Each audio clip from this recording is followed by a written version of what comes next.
कल मैं सफाई कर रहा था, सफाई करते हुए मुझे आदत है गाने सुनने की, तो मैंने गाने लगा दिए थे लैपटॉप पे। लेकिन अचानक से लैपटॉप से आवाज़ आना बंद हो गया। लैपटॉप से बार बार प्ले बटन दबाने के बाद भी प्ले का कमांड नहीं ले रहा है। तो चलिए जानते हैं ये प्ले का बटन कमांड जाता कैसे है और कैसे कंप्यूटर काम करता है। इसके लिए हमें कंप्यूटर का बेसिक स्ट्रक्चर के बारे में पता होना चाहिए। तो कंप्यूटर मेनली बना होता है input device, output device and एक ब्लैक बॉक्स। ब्लैक बॉक्स के अंदर CPU होती है, मेमोरी होती है। इनपुट डिवाइस वो हो गई जिससे हम कमांड देते हैं, like keyboard, mouse, camera, mic और स्कैनर, ये सब इनपुट डिवाइस है। इसके थ्रू हम कंप्यूटर को कमांड देते हैं। और आउटपुट डिवाइस जहाँ से हमें आउटपुट मिलता है, लाइक स्पीकर, मॉनिटर, प्रिंटर। तो कंप्यूटर एक ब्लैक बॉक्स की तरह काम करता है। इनपुट डिवाइस से हम कुछ इनपुट कमांड देते हैं और आउटपुट पे हमें वो कमांड एग्जीक्यूट होकर जो भी आउटपुट हमें चाहिए होता है, डिजायर आउटपुट मिल जाता है। बिहाइंड द सीन कंप्यूटर में ऐसा क्या होता है, जो हमने एक कमांड दिया और हमें आउटपुट पे मिल गई वो चीज़, उसके बारे में समझते हैं। शायद तभी हमें पता चल पाएगा कि हम क्यों नहीं अपने गाने को प्ले कर पा रहे थे। CPU के अंदर का पार्ट सबने लगभग देखा ही होगा। उसके अंदर मेनली होता है एक पावर सप्लाई, उसके जिसे SMPS भी बोलते हैं। उसके बाद एक हार्ड डिस्क होता है जिसमें हम कुछ भी स्टोर करते हैं, तो एज ए स्टोरेज डिवाइस वो काम करता है हार्ड डिस्क। और फिर होता है हमारा मेन मदरबोर्ड, जिसके ऊपर रैम लगा होता है और मदरबोर्ड पे बहुत सारे चिप्स होते हैं और उसमें एक प्रोसेसर होता है। प्रोसेसर के साथ एक फ़ैन भी लगा होता है प्रोसेसर के ठीक ऊपर। पहले तक इसमें CD ड्राइव भी लगी होती थी, जो शायद अब बहुत सारे कंप्यूटर में नहीं लगती है और लोग प्रेफर नहीं करते हैं। मदरबोर्ड पे बहुत सारे चिपसेट्स होते हैं और जिसका सबसे मेन होता है प्रोसेसर। और मदरबोर्ड क्या करता है कि वो SMPS से सप्लाई लेके प्रोसेसर को और बाकी डिवाइसेस को अलग अलग सप्लाई प्रोवाइड करता है। और इंस्ट्रक्शन वगैरह भी मदरबोर्ड के थ्रू ही प्रोसेसर तक पहुंचती है और प्रोसेसर के थ्रू फिर एग्जीक्यूट होकर फिर वापस मदरबोर्ड से होते हुए हमारे आउटपुट डिवाइस तक आती है। अब कंप्यूटर के इंटरनल स्ट्रक्चर को समझने से पहले हमें मेमोरी स्ट्रक्चर के बारे में समझना होगा। मेमोरी को हम 4 पार्ट में डिवाइड कर देते हैं, जिससे हमें समझने में आसानी होगी। सबसे पहले हार्ड डिस्क, जिसमें हम कुछ भी डेटा स्टोर करते हैं। हमारा एक्सटर्नल ड्राइव हो गया, काइंड ऑफ एक्सटर्नल ड्राइव हो गया, जो कि प्रोसेसर अलग है, जिसे हम वायर के थ्रू कनेक्ट करते हैं।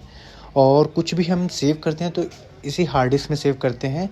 और कुछ भी डेटा हम लेते हैं तो हार्ड डिस्क के थ्रू ही लेते हैं। उसके बाद आता है रैम, जो कि मदरबोर्ड के हम ऊपर से लगाते हैं। और उसके बाद आता है रोम, जो कि मदरबोर्ड पे ऑनबोर्ड होता है। और आता है कैश एंड रजिस्टर्स। और प्रोसेसर के पार्ट होते हैं ALU, arithmetic logic unit, control unit. भी हम कोई कमांड देते हैं तो वो कमांड एग्जीक्यूट कैसे होता है, इसको जानने से पहले हम मेमोरी इंटरफेस कैसे होती है प्रोसेसर के साथ, ये समझते हैं। तो प्रोसेसर के साथ डायरेक्टली इंटरफेस जो होती है वो मेमोरी होती है कैश मेमोरी और रजिस्टर्स, जो कंप्यूटर के साथ पैरेलली इंटरफेस होती है।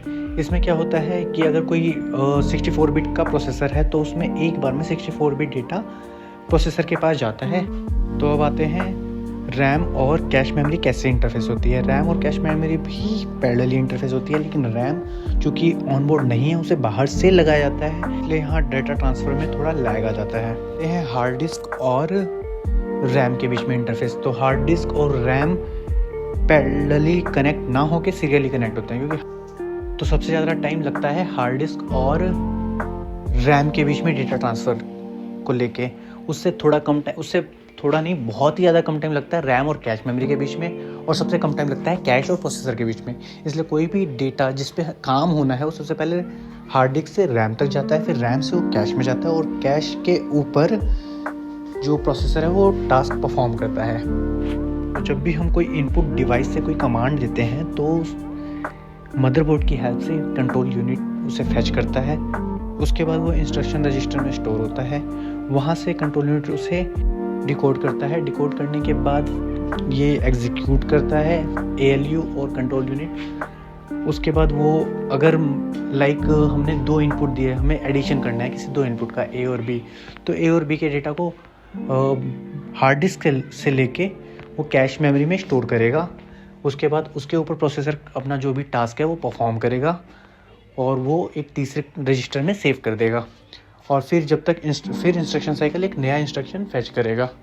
तो ये पूरे एक इंस्ट्रक्शन को एग्जीक्यूट होने में जो टाइम लगता है उसे 1 इंस्ट्रक्शन साइकिल कहते हैं। कई इंस्ट्रक्शन साइकिल कम टाइम लेते हैं, कुछ इंस्ट्रक्शन साइकिल ऐसे होते हैं जो बहुत ज़्यादा टाइम लेते हैं। डिपेंड करता है किस टाइप का इंस्ट्रक्शन है। तो अभी तक हमें ये पता चल गया कि कुछ भी इंस्ट्रक्शन को परफॉर्म करने में कौन कौन से पार्ट काम में आते हैं और किस किस के बीच में कम्युनिकेशन में कितना टाइम लगता है। फाइनली मुझे मेरे गाने ना चलने का रीज़न पता चल गया। हमने इससे पहले बहुत सारे इंस्ट्रक्शन कंप्यूटर को दे रखे थे, जिसके कारण कंप्यूटर उस लूप में फंस गया और वो हैंग हो गया था, इसलिए वो नई कमांड लेने के लिए रेडी नहीं था। तो हमने कंप्यूटर को एक रीस्टार्ट किया, उसके बाद उसे फ्रेश इंस्ट्रक्शन, एक न्यू इंस्ट्रक्शन दिया गाने को चलाने का, और उसके बाद हम वापस से अपने सफाई में लग गए और मेरा